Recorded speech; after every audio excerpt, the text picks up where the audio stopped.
After studying how the metals react, how they behave with oxygen, how they react with acids and water, let's see how metals react with solutions of other metals. So we are giving a general reaction in which a metal A, when it is dissolved in salt solution of metal B, it replaces the metal B from its solution, forming the salt solution of the metal A. The A gets converted into salt solution, and metal B, which was in the form of solution, it gets reduced to the metal itself. You'll see the B coming up in and A vanishing. To understand this equation, this chemical reaction in a better way, let's take a test tube and let's fill it up with copper sulfate solution. A copper sulfate is a blue crystalline powder, um, crystalline solid, and when you add a water to it, you get copper sulfate solution. So when you dip a nail or made up of iron with a thread, you'll find that take place. Some changes take place in the tube. The iron there will be cover of brownish, not brownish, a reddish kind of thing over the iron, which is actually copper forming. And the color of the copper sulfate solution, which was initially blue, will change. It will become colorless or some other color, which will be color of ferrous sulfate that is formed. So this particular reaction that you have observed, when it is written in a form of a chemical reaction, it will be written like this. The iron nail will be written as Fe within brackets solid, the state. Then copper sulfate solution, aqueous means the copper sulfate is met solution in water. Aqua means water. And what is the product? And we get ferrous sulfate solution and copper. So copper sulfate solution, which was there in the beginning, which is a blue color solution, it turns colorless. It's because there's a formation of ferrous sulfate.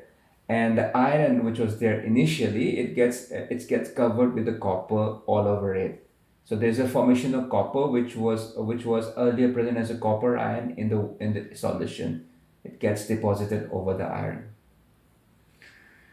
So the metal A, here it is iron. Salt solution of metal B, copper sulfate is a salt, and it's a salt solution of the of the B is here represented by copper.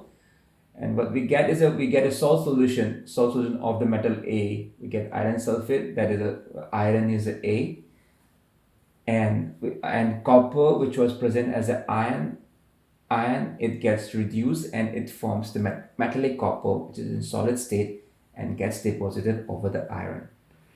What if, let's see what if it is true for the reverse reaction. If this is copper sulfate, a ferrous sulfate solution, and you dip a nail of copper or an iron, or sorry, a piece of copper, will it react? It won't react. There would not be any reaction. This cross, it means that there won't be any reaction. So in terms of the kind of reaction that we have already studied in the first chapter, I think this is what kind of reaction is this? This is a displacement reaction, right? Why? Because the iron has displaced the copper. Iron has displaced the copper from the copper sulfate solution. So this is a displacement reaction. So will copper is the reverse true? Will copper, the metallic copper, can displace ferrous sulfate, iron sulfate from its salt, right? Can it displace iron from iron sulfate? But it's not so.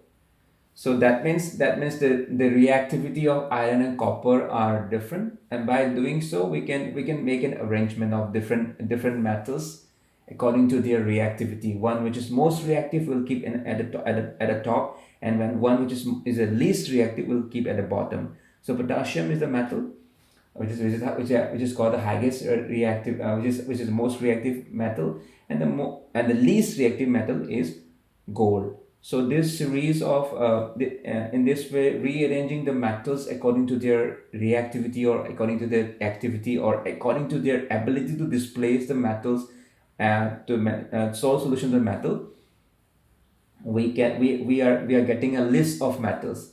So this list of metals, which is arranged according to the increasing activity or their or decreasing reactivity, is known as reactivity series.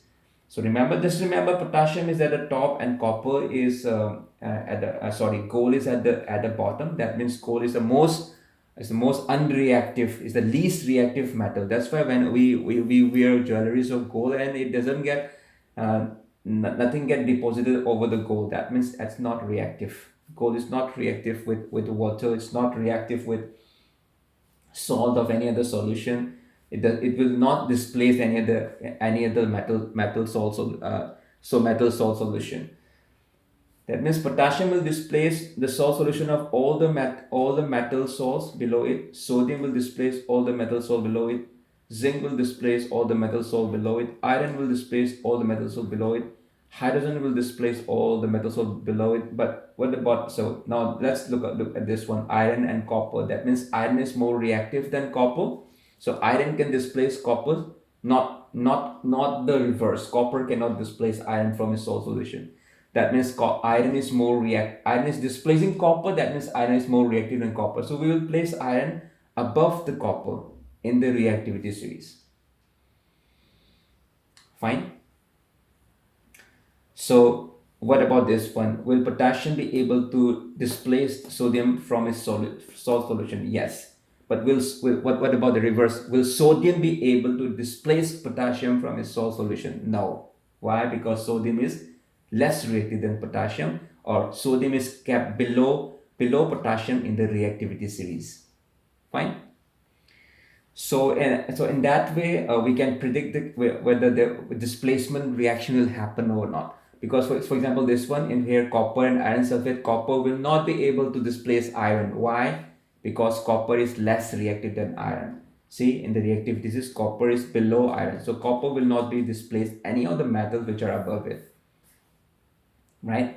In fact, copper will not react with sulfuric acid or hydrochloric acid. Let's see. Suppose iron, what will happen when iron is dissolved in dilute sulfuric acid? Yes, iron and hydrogen. Iron is before hydrogen. That means acids containing hydrogen will be displaced by iron. For when iron is dissolved in sulfuric acid, ferrous sulfate displacing the hydrogen, and hydrogen will displace, hydrogen gas will form. If it is an exothermic reaction, a very high exothermic reaction, what will happen? The hydrogen might get again burned and it will explode. What about this zinc? Zinc plus ferrous sulfate. Ferrous sulfate, well, iron, we write iron 2 sulfate, where the valency of 2 means the valency of iron. Iron can have two valencies. It may have +2 or +3. If it is +2, we say ferrous, and if it is +3, then we say, sorry, and if it is 3, then we say ferric. This is iron 2 sulfate, ferrous sulfate. We know the valency of sulfate is 2. So 2 and 2 gets it's simplified into, we do not write 2 with 2, we get it simplified as 1:1. So we write FeSO4. So zinc plus ferrous sulfate, what will it form? So we need to understand whether zinc is above iron in the activity series or not, whether zinc is more reactive than iron or not. Let's see, in the reactivity series we find that zinc is placed above iron. That means zinc can replace iron from its salt solution. Yeah, zinc is acting as a metal A, and iron sulfate is the salt solution of metal B, and this reaction takes place. And I'm sure you'll be able to write the products that will be formed. Right?